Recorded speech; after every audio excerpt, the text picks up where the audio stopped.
এই notorious criminal যে ফাঁদ তৈরি করতে চাইছে ওই ফাঁদে সৃষ্টিকর্তা ওকেই ফেলবে, কারণ ও যে মানুষের অভিশাপ বদদোয়া খেয়ে আছে এর জবাব সৃষ্টিকর্তাকে দেবে। আল্লাহর বিচার করবে, আল্লাহ আমরা দেখবো আল্লাহর বিচার, ওই জালেমের বিচার। আল্লাহ আপনি তাড়াতাড়ি করুন, আমরা দেখতে যাচ্ছি, আমরা বাংলার মানুষ দেখতে চাই, ওই জালেমের বিচার করুন। জোরে বলুন আমিন।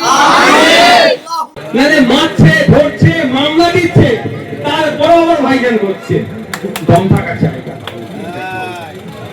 এটা সব ছুটে চাটা অনেক কিছু, অনেক কথা বলবে। তাহলে দলে ওই কদিন আগে ডেকেছিলেন না, কি বলেছে? তার একটা নাকি কি কথা শুনে বলেছে নাকি 30 কোটি টাকা নাকি নিয়েছি, এমন ট্রেনের খোঁজা দিয়েছে। কি বলছে? আমি তো অমুকের কথা শুনে বলেছি। ও তুমি বাচ্চা ছেলে, এখন কত দুধ খাচ্ছ তুমি, তাই না? কিছু বোঝো না, কেসে ললিপপ দিয়ে বলছে এটা তেঁতুল, তুমি বলে দেবে তুমি একজন জনপ্রতিনিধি, এই জন্য তাকে খুন করেছে। সেই বিজেপি নওশাদ সিদ্দিকীকে টাকা দেবে মনে হয় আপনাদের? এক নম্বর কথা। দ্বিতীয় কথা, আচ্ছা আপনিই বলুন, আপনার যদি বিজেপি টাকা দেয়, যারা আছেন, আপনি বিজেপিকে ভোট দেবেন? ভোট দেবেন? আমাকে কোটি টাকা দিয়ে যদি ভেবে দেয়, ভোট দেবো না। যে নীতি নিয়ে চলছে, দলিত হয়েছে বলে দলিত উচ্চবর্ণের মন্দিরে। তিনটে কথা বলেই শেষ করব। প্রথম কথা হচ্ছে, মায়েরা আছেন, ছেলে মেয়েদেরকে পড়াবেন, শিক্ষা ছাড়াই কোনোদিন এগিয়ে যেতে পারবেন না। তার উপরে ভরসা করে লাভ নাই, আপনার ছেলে মেয়েকে আপনি শিক্ষিত করেন। নওশাদ ভাইজান আজকে আছে, কালকে নওশাদ ভাইজান বিগড়ে গেলে আপনি কি করবেন? দ্বিতীয় হচ্ছে, রাজনৈতিক হিংসায় জড়াবেন না। মোদীর জন্মদিনে মমতা ব্যানার্জি ফুল মিষ্টি পাঠাচ্ছে, ভাবতে পেরেছেন? তাহলে আপনার পাড়ার তৃণমূলের কারো যদি জন্মদিনে, কেন আপনি অন্তত তার সাথে কথা বলবেন না? ওরা এসি রুমে বসে চা খাবে, আপনারা নন এসিতে চা খেতে পারবেন না। অর্থাৎ রাজনৈতিক হিংসাতে জড়াবেন না। তৃতীয় হচ্ছে, পুলিশ হচ্ছে আমাদের পরিবারের একটা গুরুত্বপূর্ণ সদস্য। আমাদের পরিবারের গুরুত্বপূর্ণ সদস্য। একটা উদাহরণ দিচ্ছি। কদিন আগে, এখনো তো শারদোৎসবের রেস কাটেনি, দুর্গাপুজো হলো না? খোঁজ নিয়ে দেখুন তো কটা পুলিশের, এই আমাদের ভাঙড় থানাতে কটা পুলিশ কর্তা তার পরিবারকে নিয়ে পুজো উদযাপন করেছে। খোঁজ নিয়ে দেখুন, কেন করেনি? এটাই ডিউটি দিয়েছে। কিসের জন্য? যারা দুর্গা উৎসব উদযাপন করছে সঠিকভাবে যাতে করতে পারে। ঠিক ঈদের সময় খোঁজ নিয়ে দেখবেন, মুসলিম অফিসার যারা, তারা যে ইচ্ছা হয় না ঈদটা পরিবারের সাথে কাটায়, কিন্তু তারা যেতে পারে না, তারা নিরাপত্তায় আমাদের থাকে। কিন্তু পুলিশ আমাদের শত্রু, এটা ভাববেন না আপনারা, অনুরোধ করছি। পুলিশ আমাদের সমাজের একটা গুরুত্বপূর্ণ সদস্য, আর এই পুলিশকে আপনারা আপনাদের ট্যাক্সের টাকা দিয়ে মাইনে দিচ্ছেন সমাজকে ঠিক রাখার জন্য, তাহলে শত্রু ভাববেন না। যারা ভুল পথে চলছে, ওয়েস্ট বেঙ্গলে 8,000 হয়তো রোহিঙ্গা আছে, তাই তো নাকি? তার মধ্যে শরণার্থী কার্ড ফার্ড অনেক আছে। যেন আমি বিতর্কে ঢুকছি না, কজনের কাছে কার্ড আছে না আছে, ওটা ভারত সরকারের দেখার দায়িত্ব, পশ্চিমবাংলা সরকারের দেখার দায়িত্ব। কিন্তু শুভেন্দু অধিকারী বলছে কি 1.5 কোটি রোহিঙ্গা আছে, আর ভারত সরকার বলছে সারা ভারতবর্ষে 40,000 আছে। শুভেন্দু অধিকারী মিথ্যা কথা বলছে, পশ্চিমবাংলা সম্পর্কে মিথ্যাচার করছে। অন্যের এফআইআর করে জেলের মধ্যে রাখা দরকার ছিল না, কেন রাখেনি? শুভেন্দু অধিকারী কদিন আগে কলকাতা পুলিশের, ভাঙড় ক্যাম্প কলকাতা পুলিশ করেছে, কলকাতা পুলিশের সিপি স্যারের সম্পর্কে বাজে মন্তব্য করেনি, একটা খারাপ ভাষায় গালিগালাজ করলো। তো শুভেন্দু অধিকারীকে ওই গাল দেওয়ার জন্য ধরে জেলের মধ্যে রাখতে পারতো তো, রাখেনি। দিন রাত হিন্দু মুসলমানের মধ্যে যে ঐক্য, আমরা সম্প্রীতির সাথে আমরা বসবাস করেছি, সেটাকে তারা নষ্ট করে দিতে চাইছে। আমরা একসাথে চিন্তা ভাষা করছি, সেটাকে নষ্ট করতে চাইছে শুভেন্দু অধিকারীরা। ধরে জেলের মধ্যে রাখা দরকার, জেলের মধ্যে রাখেনি। কেন রাখেনি? ভাই একটা কথা বলি, মার বাপেরাও আছে, যতই হোক, যে ছেলেকে জন্ম দিয়েছে, ছেলে যতই বিগড়ে যাক না কেন, দূরে থাকলো, ছেলের ভালো সবসময় আমরা চাইবো না। আর ছেলে যে জন্মদাতা মা বাপ কুলঙ্গার করে দু একটা কথা বাদ দেন, আলাদা খেলেও আলাদা পড়লেও বাপ মায়ের না অসুবিধা হয় সবসময়, কিন্তু সে চেষ্টা করে না। তো জন্ম হয়েছে বিজেপির গর্বে তৃণমূল, আর মনে হয় বিজেপির বিরুদ্ধে লড়াই করবে, একে কোনোদিন লড়াই করবে না। আর তৃণমূলকে জন্ম দিয়েছে বিজেপি, যাই করেন দেখবেন সব মাফ হয়ে যাচ্ছে। ওইদিকে পার্থবাবু চাকরি চুরি করেছে, জামিন পেয়ে যাচ্ছে। শুভেন্দু অধিকারী দিন রাত গালাগালি করছে, অকথ্য ভাষায় কথা বলছে, ওর বিরুদ্ধে মামলা হচ্ছে না। দিলীপ ঘোষ পেছনে লাথি মেরে বাংলাদেশে দাঁড়িয়ে দেওয়ার গল্প শোনালেও মামলা হচ্ছে না।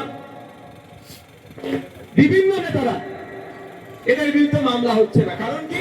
ওই জন্মদাতা বাপ আর ছেলের সম্পর্ক। তাই নতুন করে বলতে লাগবে না বিজেপি আর তৃণমূল আলাদা। তাই আমি ভরসা আপনাদের প্রতি আছে। 2021 সালে অনেক মিথ্যাচার করলো, আপনারা 1,21,000 ভোট দিয়ে, এখন 1,09,000 ভোট দিয়ে আমাকে বিধানসভায় পাঠিয়েছিলেন, খাম চিহ্নকে 26,151টি লিড দিয়ে। আমার ভরসা, যে যতই চিৎকার করুক না কেন, যে যতই গল্প দিক না কেন, যতই নোটোরিয়াস ক্রিমিনালকে দায়িত্ব দিক না কেন, গণতন্ত্রের শেষ কথা বলে জনগণ। এটা আমার বিশ্বাস, ভরসা। তো দিনের শেষে এই জনগণ আগামী 26 নির্বাচনে খাম চিহ্নকে ডবল মার্জিনে বিধানসভার মধ্যে পাঠাবে। নাকি মা আপনাদের মধ্যে ভরসা আছে তো নাকি? একদিকে আমার মন্ত্রিত্ব, টাকা, উল্টো দিকে মিথ্যা মামলা, ভয় দেখানো, সবকে উপেক্ষা করে বারবার আমি আপনাদের কাছে হেরেছি, আপনাদের দেওয়া ভালোবাসা, আপনাদের দেওয়া স্নেহকে। তাই আপনাদের বলবো যে ভরসাটা, যে স্নেহ ভালোবাসা দেন, সেই স্নেহ ভালোবাসা আশা করবো 2026 সালে খাম চিহ্নকে দেবে এবং নোটোরিয়াস ক্রিমিনালকে জবাব দেবো আমরা।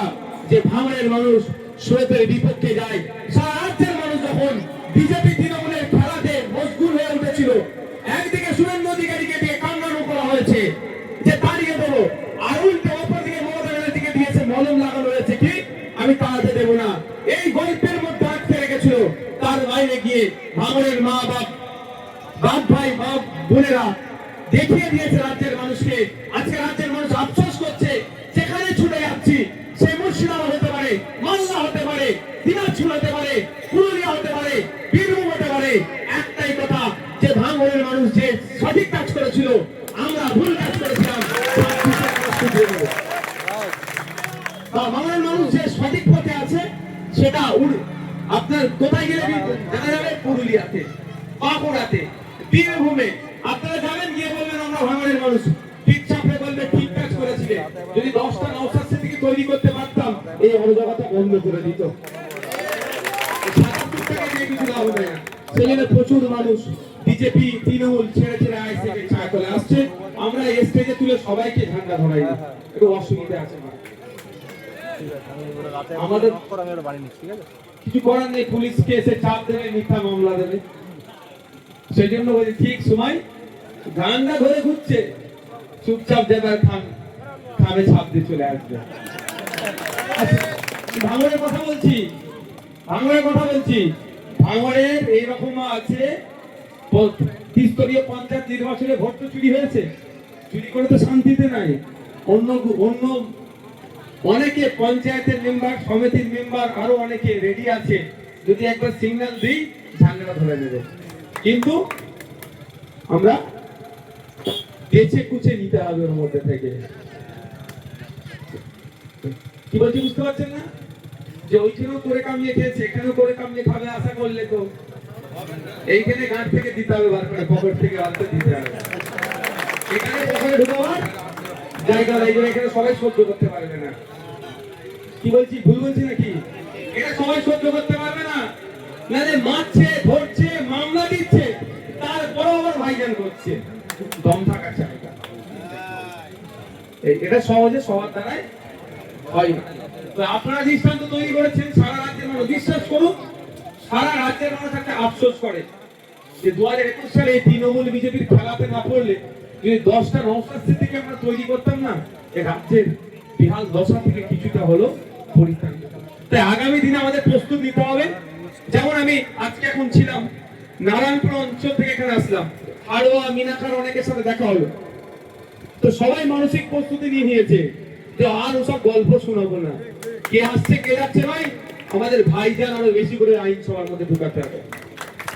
আপনাদের বলবো, শুধু আপনারা এখানে ভোটটা নয়, আপনাদের আত্মীয় স্বজন যারা অন্যান্য বিধানসভায় আছে, একটাই কথা, যে জনগণের জনপ্রতিনিধি ঢুকাতে হবে।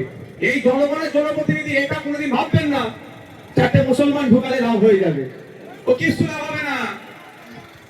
হিন্দু ভাই যদি বলে চারটে হিন্দু গেলে আমার লাভ হয়ে যাবে, কিচ্ছু আমি বিশ্বাস করি না।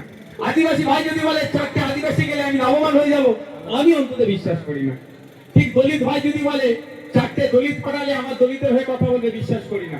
পশ্চিমবঙ্গের বিধানসভায় 68 সিট আছে যেগুলো এসটি কমিউনিটির মানুষ সংরক্ষিত রিজার্ভ, অর্থাৎ পশ্চিমবঙ্গের বিধানসভায় 68 জন বিধায়ক আছেন, কম করে থাকলেন যারা দলিত সমাজ থেকে উঠে আসছে।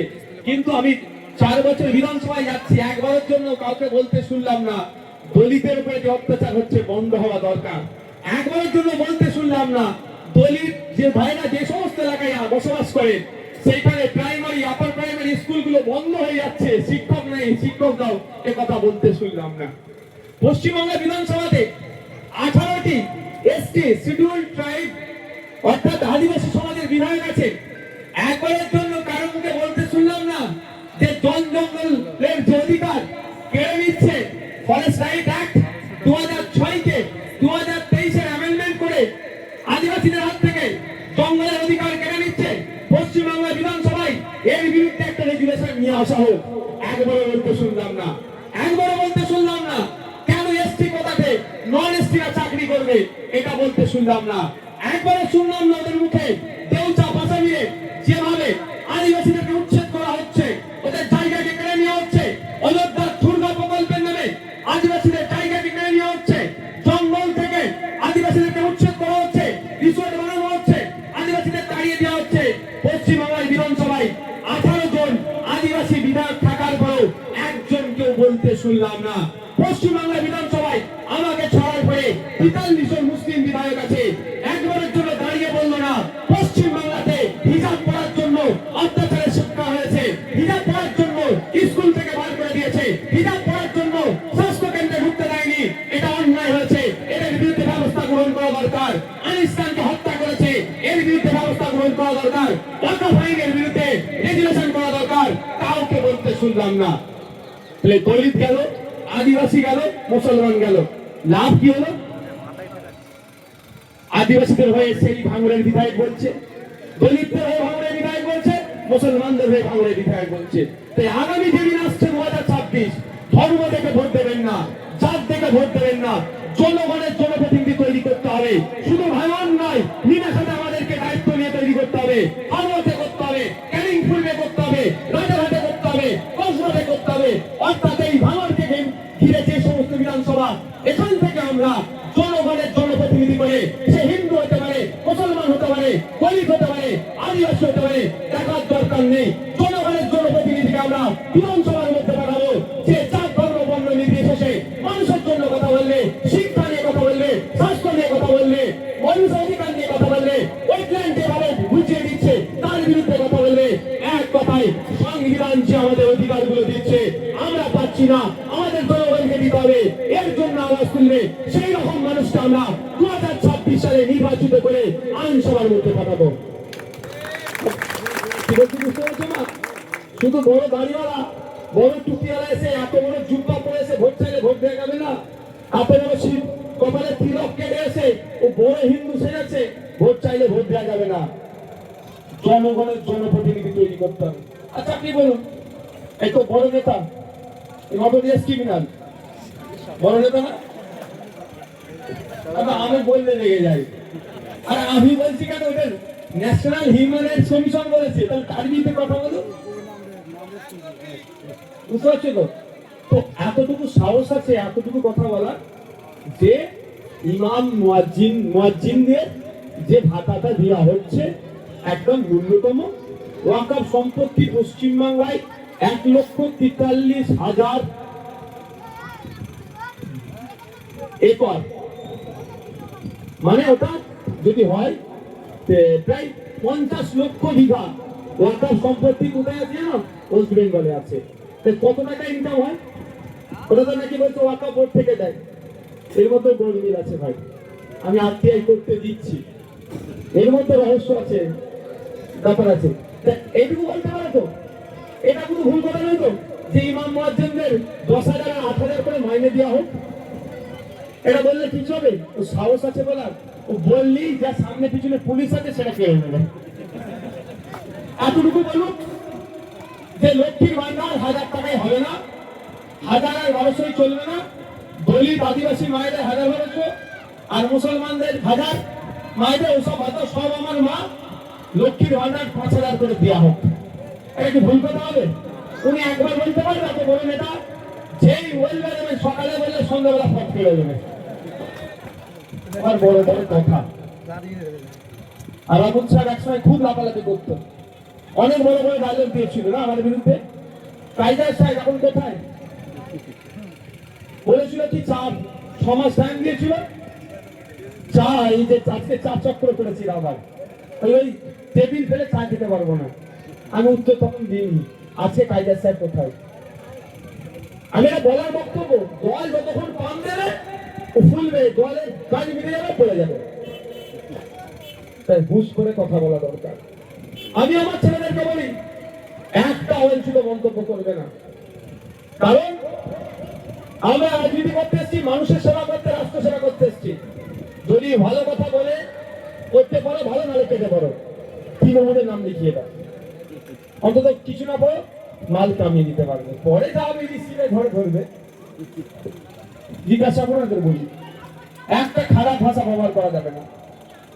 কারণ মানুষকে করে রাজনীতি করতে এসেছি, রাষ্ট্র সেবা করতে, জনগণের সেবা করতে, তাদের গালাগালি করতে হবে, বাজে মন্তব্য করতে হবে? মানুষ সুযোগ দিয়ে কাজ করবো না, দিলে যতটা সুযোগ দিয়ে কাজ করতে পারবো, নাহলে কাজ করবো একটু কম হবে, এর বাইরে কিছু না। আপনারা সুযোগ দিয়েছেন, সারা রাজ্য জুড়ে কাজ করছি আমি। যদি এরপরে সুযোগ না দেন তাহলে জায়গাটা ছোট হবে, কাজ করে যাবে। এবার সুযোগ দেবেন কি দেবেন না আপনাদের উপর নির্ভর করছে। আমি 500 টাকার নোট বিরিয়ানি প্যাকেট করে ভাই আমি ভরাবার লোক নয়। আমি 1,21,000 টাকা পাই, 21 পয়সা আমি ঘরে ঢুকাই না, বলে ঘর থেকে দিতে হবে, সেই রাজনীতি আমি করছি। যেন বুক ঠুকে এবার ছুটে চাটা অনেক কিছু অনেক কথা বলবে, তাদের দলের সর্বোচ্চ নেত্রী 40 ঠুকে রেখেছি। একবার বলুক কবে কোথায় বিজেপির কাছ থেকে টাকা নিয়েছি, নেত্রী বলুক একবার।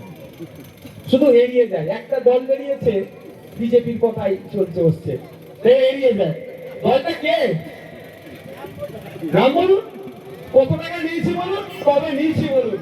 আপনি কত বড় নেত্রী, রাজ্যের যেই পদই থাকুন না কেন, এই এই কলমে আপনাকে জবাব আমি দিয়ে দেবো। ওই কদিন আগে ডেকেছিলেন না, কদিন আগে ডেকেছিলেন না, কি বলেছে? তার একটা নাকি কি কথা শুনে বলেছে নাকি 30 কোটি টাকা নাকি নিয়েছি, এমন পেনের খোঁজা দিয়েছে। কি বলছে? আমি তো অমুকের কথা শুনে বলেছি। ও তুমি বাচ্চা ছেলে, এখন বাচ্চা ছেলে, এখন কত দুধ খাচ্ছ তুমি, তাই না? কিছু বোঝো না, কেসে ললিপপ দিয়ে বলছে এটা তেঁতুল, মানে জানি তুমি বলে দেবে। তুমি একজন জনপ্রতিনিধি, তুমি একজন জনপ্রতিনিধি, কে কি বললো তুমি বলে দেবে? আমি যাচ্ছি তো, কোর্টে চলে গেছি, তুমি একটু আওয়াজ কমেছে এই বিষয়ে, আবার যাবো কোর্টে, আসতে হবে ওনাকে। উনি যত ভালো কথা বললে ওনাকে কোর্টে প্রথমে ডেকে নিয়ে যায়, দেখেছেন? কোনোদিন কোর্টে যায়নি, সবাইকে ধমকে চমকে ঠান্ডা করে ফেলে। বুঝতে পারছেন তো? নরম জায়গায় খুব ধমকাতে চমকাতো, আমি হাজির করেছি কলকাতায়। আবার আপনাদের বলে যাচ্ছি, এই নাকে আবার আমি কোর্টে টেনে নিয়ে যাবো, কোর্টে গিয়ে বলবো কবে নিয়েছি প্রমাণটা দাও। বলতে সহজ লাগে, প্রমাণটা করাতে হবে। আচ্ছা আপনাদের একটা কথা বলেন, যে বিজেপি এই কদিন আগে দেখলেন, কালকে উত্তরপ্রদেশে কি হয়েছে জানেন? একটা ইমাম সাহেবের স্ত্রী আর দুটো একটা 3 বছরের একটা 5 বছরের বাচ্চাকে বিজেপি রাজ্যে শহীদ করে দিয়েছে, খুন করেছে, কি নৃশংস হত্যা করেছে। অপরাধটা কি? ওর আব্বা অর্থাৎ ইমাম সাহেব আফগানিস্তানের পররাষ্ট্রমন্ত্রী দেওবন্দে এসেছিল, ওখানে ওই দেখতে গিয়েছিল বা তাকে স্বাগত জানাতে গিয়েছিল, এই জন্য তাকে খুন করেছে। সেই বিজেপি নওশাদ সিদ্দিকীকে টাকা দেবে মনে হয় আপনার? 1 নম্বর কথা। দ্বিতীয় কথা, আচ্ছা আপনিই বলুন, আপনার যদি বিজেপি টাকা দেয়, যারা আছেন, আপনি বিজেপিকে ভোট দেবেন? ভোট দেবেন? আমাকে কোটি টাকা দিয়ে যদি ভেবে দেয়, ভোট দেবো না। কেন দেবো? যে নীতি নিয়ে চলছে, দলিত হয়েছে বলে দলিত উচ্চবর্ণের মন্দিরে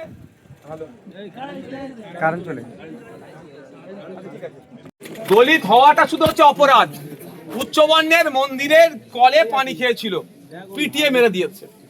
আদিবাসী বড় একটা এক্সইউভি গাড়ি কিনেছে, গাড়ি থেকে নামিয়ে পিটেছে।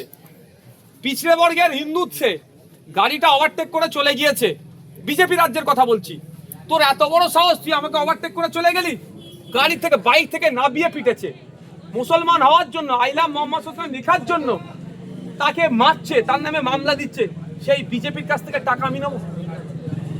আপনারা নেবেন ভাই? যদি আপনারা না নিতে পারেন আমি কোনো মুখে নেব? তারপরেও বলছি আমি নেব, প্রকাশ্যে নেব। ভয় লাগছে নাকি? আমি নেব, প্রকাশ্যে নেব। যারা বলছে আমরা অমুক জায়গায় বসে মিটিং করেছি, তার মানে নিশ্চিত ভাই তাদের সাথে বিজেপির খুব ভালো সম্পর্ক। আপনারা গোপন মিটিং জানতে পারলেন না, উনি গোপন মিটিং জেনে গেল, না খুব ভালো সম্পর্ক। তাকে আমি বলে যাচ্ছি আপনি টাকার ব্যবস্থা করুন। 100 টাকার ব্যবস্থা করলে 90 টাকা আপনাকে দিয়ে দেবো, 10 টাকা আমি পার্টি চালাতে রাখবো। আমি বিজেপির কাছ থেকে টাকা নেবো। এত মানুষের সামনে বলছি তো, দেখি কেমন ব্যবস্থা করে। যারা আদিবাসী, ছত্তিশগড়ের জঙ্গল থেকে আদিবাসীদেরকে উচ্ছেদ করে, মারধর করে, ওখানে জঙ্গল থেকে পশু পাখিকে তাড়িয়ে আমোদ প্রমোদের রিসর্ট জন্য জায়গা, রিসর্ট বানাবার জন্য মানুষকে ধ্বংস করে দিচ্ছে, জীবন জীবিকা ধ্বংস করে দিচ্ছে। তারা আপনাকে আবার টাকা দেবে? ওরা টাকার জন্য মানুষের জীবন জীবিকা ধ্বংস করে দিচ্ছে, তারা আপনাকে টাকা দেবে? এটা শুধু এইটা ছাড়া আমার বিরুদ্ধে বলার কিছু আর জায়গা আছে ওদের? ওটা ছাড়া আর কিছু বলার জায়গা আছে? একটা জায়গা দাঁড় করাতে পারছে না, শুধু এটাই মিথ্যাচার করছে। ওই জন্যই মিথ্যা ভাঙার জন্য কি বললাম, আজকের পর থেকে যদি কেউ গল্প শোনায় বলবে ভাইজান বলে গেছে, নেবে, কবি প্রকাশ্য নেবে, স্টেজে নেবে, যে অ্যারেঞ্জ করতে পারবে তাকে 90% দিয়ে দেবে, মাত্র 10% ভাইজান নেবে। যদি 1 কোটি টাকার ব্যবস্থা করে আমি 10 লাখ নেবো, 90 লাখ ওই ভাইকে আমি দিয়ে দেবো। বলো ওকে ব্যবস্থা করতে। এইগুলো খামা খাই আমাদের সম্পর্কে মিথ্যাচার করা, আমাদেরকে কালিমা লিপ্ত করার চেষ্টা করছে। তবে একটা কথা বলি, আমি, আপনারা ইসলামের ইতিহাস পড়েছেন, ওই শয়তান আবু জেহেল নবী পাক সাল্লাল্লাহু আলাইহি ওয়াসাল্লামকে গাড্ডায় ফেলার জন্য একটা গাড্ডা খুলেছিল। ওই গাড্ডাতে কে পড়েছিল? ওই শয়তানই পড়েছিল। তো একে আমি শয়তান বলছি না, একে আমি বলছি নটোরিয়াস ক্রিমিনাল। শয়তান বলে বলবি ধর্মীয় ফতোয়া দিয়ে দিচ্ছে, জ্বালা তো অনেক। হচ্ছে এই নটোরিয়াস ক্রিমিনাল, যে ফাঁদ তৈরি করতে চাইছে ওই ফাঁদে সৃষ্টিকর্তা ওকেই ফেলবে। কারণ ও যে মানুষের অভিশাপ বদদোয়া খেয়ে আছে, এর জবাব সৃষ্টিকর্তাকে দেবে। আর আমরাও গণতান্ত্রিক প্রক্রিয়াকে জবাব দেব। যে কটা অন্যায় কথা বলেছে, সে অন্যায়ের বিরুদ্ধে আইনি লড়াই চলছে, লড়াই চলবে, আইনের মাধ্যমে এদের জব্দ করব। আর একটা কথা বলে যাচ্ছি, আপনারা মিলিয়ে নেবেন। আজকে রাজ্জাক ভাইয়ের পরিবারকে ওরা হয়তো একটা দুটো পরিবারের লোককে, কাউকে চাকরি আর কাউকে দলে নিয়ে রাজ্জাক ভাইয়ের প্রকৃত খুনিকে আড়াল করার চেষ্টা করছে। এটাও বলে যাচ্ছি আপনাদের, আমি প্রকৃত খুনিকে আড়াল যে করছে সেটা হচ্ছে নটোরিয়াস ক্রিমিনাল, আড়াল করার চেষ্টা করছে। সেটাও আগামী দিনে আপনাদেরকে বলে যাচ্ছি, বার করব এবং তার যে ঔদ্ধত্য সেটাও ভাঙবো। কারণ কোথা থেকে কার ফোন ট্যাপ করে কাকে তুলেছে সে ডেটাগুলো কম বেশি আমাদের কাছে আছে। এটা মাথায় রাখবেন। মানে আমি অপেক্ষা করছিলাম, আমি দেখছিলাম যদি আমার এই খুনেরতে আমাদের একটা কোনো নিরীহ ছেলের নাম যদি দিত, আমি সুপ্রিম কোর্ট, হাইকোর্ট করতাম, সিবিআই মামলা। আমার ছেলে যদি খুন করতো আমি ছাড়তাম না। এই বলো আমাদের যারা আছে বলতে পারবে কোনোদিন কাউকে বলেছি? সবসময় বলি এড়িয়ে চলো, মারামারির কথা বলেছি। যদি আমার ছেলে হয়ে খুন করে দেবে আমি ছেড়ে দেবো? তৃণমূলের কি আছে, তাকে ধরে আগামী তুলে দিয়ে আসতাম। আমি অপেক্ষা করছিলাম যদি আমার কোনো নিরীহ ছেলের নামে মামলা হয়, আমি ডাইরেক্ট কলকাতা হাইকোর্টে যেতাম। হয় সিবিআই মামলা, তবে সিবিআই আমি আর ভরসা পাচ্ছি না। তো তৃণমূলের বিজেপি সিবিআই কে পকেটে করে নিয়েছে। ওই যে সিবিআই পিডি তো যাচ্ছে না, রেড করছে না, আমাকে বলে একটা বাইট দাও। আমি বলি দেবো না, কিচ্ছু হবে না, ও শুধু মার্কেট গরম হচ্ছে, যেদিন তুলে দিয়ে যাবে তারপরে বলবে আমি বাইট দেবো, তার আগে দেবো না। তো আর নাহলে বিচার বিভাগের তদন্ত, ওরা ভালো বুঝতে পেরে গিয়েছিল যে বিচার বিভাগের তদন্ত করলে ছোট থেকে বড় অনেকে জড়িয়ে যেতে পারে। সেই জন্য না আমার ছেলেগুলোর নামে মিথ্যা করা দেওয়ার সাহস পাইনি। আমি এখানে পুলিশকেও ধন্যবাদ জানাবো, পুলিশ নিরপেক্ষতা বজায় রেখে কাজ করেছে। আমি আশা করব কলকাতা পুলিশের যে সুনাম আছে, কলকাতা পুলিশের সুনাম বজায় রেখে কাজ করবে।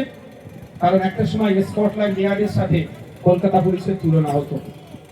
সেই সুনামটাকে যাতে ফিরিয়ে নিয়ে আসে তারও তো ব্যবস্থা করবে। এই বলে আমি আমার বক্তব্য শেষ করছি। কারো যদি কোনো অভাব অভিযোগ থাকে আসবেন, জানাবেন। আমি তিনটে কথা বলে কথা বলছি, তিনটে কথা বলে শেষ করব। প্রথম কথা হচ্ছে, মায়েরা আছেন, ছেলে মেয়েদেরকে পড়াবেন। শিক্ষা ছাড়াই কোনোদিন এগিয়ে যেতে পারবেন না। কারো উপরে ভরসা করে লাভ নাই। আপনার ছেলে মেয়েকে আপনি শিক্ষিত করবেন। নওশাদ ভাইজান আজকে আছে, কালকে নওশাদ ভাইজান বিগড়ে গেলে আপনি কি করবেন? বিগড়াবো না। কিন্তু যদি বিগড়ে কি করবে না, কি বলবেন? বিগড়ালে প্রথম তো বড় ভাইজান আছে, দেবে। এটা ভরসা করেন না নাকি বড় ভাইকে? দ্বিতীয় হচ্ছে, রাজনৈতিক হিংসায় জড়াবেন না। রাজনৈতিক হিংসায় জড়াবেন না। মোদির জন্মদিনে মমতা ব্যানার্জি ফুল মিষ্টি পাঠাচ্ছে, ভাবতে পেরেছেন? তাহলে আপনার পাড়ার তৃণমূলের কারো যদি জন্মদিনে, কেন আপনি অন্তত তার সাথে কথা বলবেন না? ওরা এসি রুমে বসে চা খাবে, আপনারা নন এসিতে চা খেতে পারবেন না। অর্থাৎ রাজনৈতিক হিংসাতে জড়াবেন না। তৃতীয় হচ্ছে, পুলিশ হচ্ছে আমাদের পরিবারের একটা গুরুত্বপূর্ণ সদস্য। পুলিশ হচ্ছে একটা আমাদের পরিবারের গুরুত্বপূর্ণ সদস্য। একটা উদাহরণ দিচ্ছি। কদিন আগে এখনো তো সাধু উৎসবের রেস কাটেনি, দুর্গাপুজো হলো না? খোঁজ নিয়ে দেখুন তো কটা পুলিশের, এই আমাদের ভাঙড় থানাতে কটা পুলিশ কর্তা তার পরিবারকে নিয়ে পুজো উদযাপন করেছে। খোঁজ নিয়ে দেখুন। কেন করেনি? এখানেই ডিউটি দিয়েছে। কিসের জন্য? যারা দুর্গা উৎসব উদযাপন করছে সঠিকভাবে যাতে করতে পারে। ঠিক ঈদের সময় খোঁজ নিয়ে দেখবেন, মুসলিম অফিসার যারা, তারা যে ইচ্ছা হয় না ঈদটা পরিবারের সাথে কাটায়, কিন্তু তারা যেতে পারে না। তারা নিরাপত্তায় আমাদের থাকে। পুলিশ আমাদের সবসময় নিরাপত্তা দেয়। পুলিশের একটা অংশ যারা সিংহারা বিকিয়ে দিয়েছে তাদের বিরুদ্ধে সংগ্রাম চলবে, কিন্তু পুলিশ আমাদের শত্রু, এটা ভাববেন না আপনারা। অনুরোধ করছি, পুলিশ আমাদের সমাজের একটা গুরুত্বপূর্ণ সদস্য। আর এই পুলিশকে আপনারা আপনাদের ট্যাক্সের টাকা দিয়ে মাইনে দিচ্ছেন সমাজকে ঠিক রাখার জন্য, তাহলে শত্রু ভাববেন না। যারা ভুল পথে চলছে তাদের বিরুদ্ধে লড়াই সংগ্রাম জারি থাকবে, কিন্তু অধিকাংশ পুলিশ সিদ্ধারা সোজা রেখে যারা কাজ করছে তাদেরকে আমরা সবসময় স্যালুট জানাবো, সবসময় সাপোর্ট করবো। তাদেরকে আমাদের পরিবারের আপন হিসেবে তাদের সাথে মনে থাকবে। ভাই তিনটে কথা, ভালো থাকবেন, ধন্যবাদ।